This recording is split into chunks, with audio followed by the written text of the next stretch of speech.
কলকাতার হোটেলে অগ্নিকাণ্ডে নিহত সাংবাদিক দম্পতি সহ ৫ বাংলাদেশের মরদেহ বেনাপোল স্থলবন্দর দিয়ে দেশে আনা হয়েছে। শনিবার বিকেল ৫:৩০টার দিকে বেনাপোল চেকপোস্টে মরদেহগুলো স্বজনদের কাছে হস্তান্তর করা হয়। নিহতরা হলেন কুষ্টিয়ার সাংবাদিক দেবাশিস দত্ত, তার স্ত্রী আফসানা শারমিন, ছেলে স্বর্ণশীষ দত্ত, শ্বশুর আকরাম হোসেন এবং ঢাকার সাভারের আহমেদ বাবু। এর আগে দুপুর ১২টা ১৫ ভোমরা স্থলবন্দর দিয়ে সাতক্ষীরার কালীগঞ্জের SM আলিমুজ্জামানের মরদেহ দেশে আনা হয়। পরিবারের সম্মতিতে নিহত রেবতী সরকারের মরদেহ কলকাতাতেই সৎকার করা হবে। গত ১৮ আগস্ট রাত ২টার দিকে কলকাতার নিউ মার্কেটের কাছে মির্জা গালিব স্ট্রিটের শিখা ইন আবাসিক হোটেলে ভয়াবহ অগ্নিকাণ্ডে শিশুসহ ৯ জনের মৃত্যু হয়।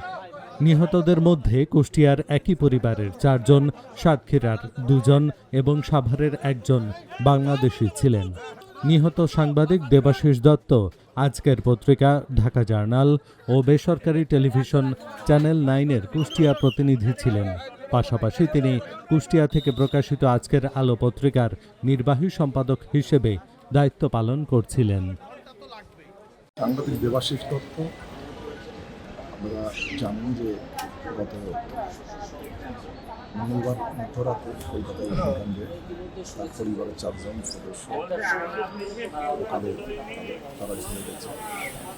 কুষ্টিয়ার গণমাধ্যমে দেবাশিস ছিল একজন নক্ষত্র। দেবাশিস সারাদিন ওর কাজ শুধু সাংবাদিকতায় কাজে লিপ্ত ছিল এবং ধ্যান জ্ঞান সবই ছিল সাংবাদিকতা।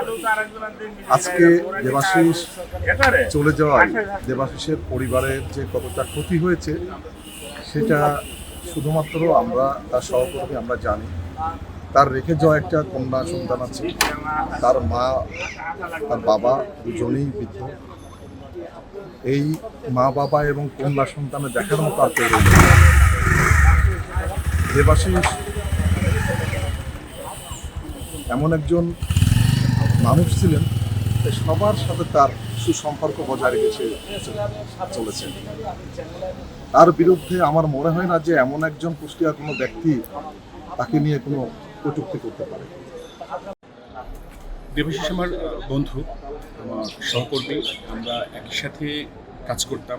বিশেষ করে সংবাদ নিয়ে আমরা মাঠে ঘাটে কাজ করতে সবচেয়ে বেশি স্বাচ্ছন্দ্য বোধ করতাম। সেই বন্ধুকে আমি হারিয়েছি, সহকর্মীকে হারিয়েছি।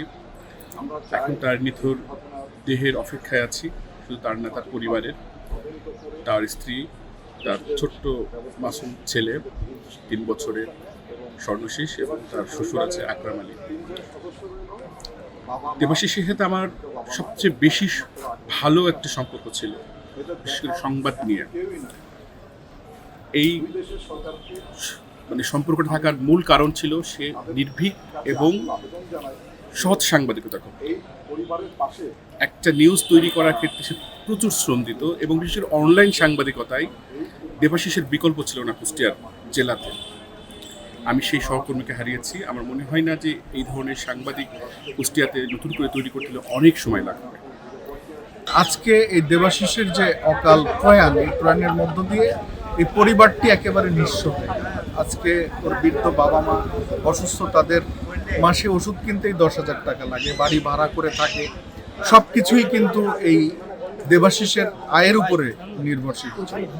আজকে আমরা যে দাবিটা জানাচ্ছি কুষ্টিয়া প্রেস ক্লাবের পক্ষ থেকে গণমাধ্যম কর্মী হিসাবে, যে সেটি হচ্ছে যে আজকে কলকাতায় যে মৃত্যুটা হয়েছে দেবাশিসের পরিবারের 4 জন সহ 9 জনের, এইটার দায় অবশ্যই কলকাতা সরকারের রয়েছে।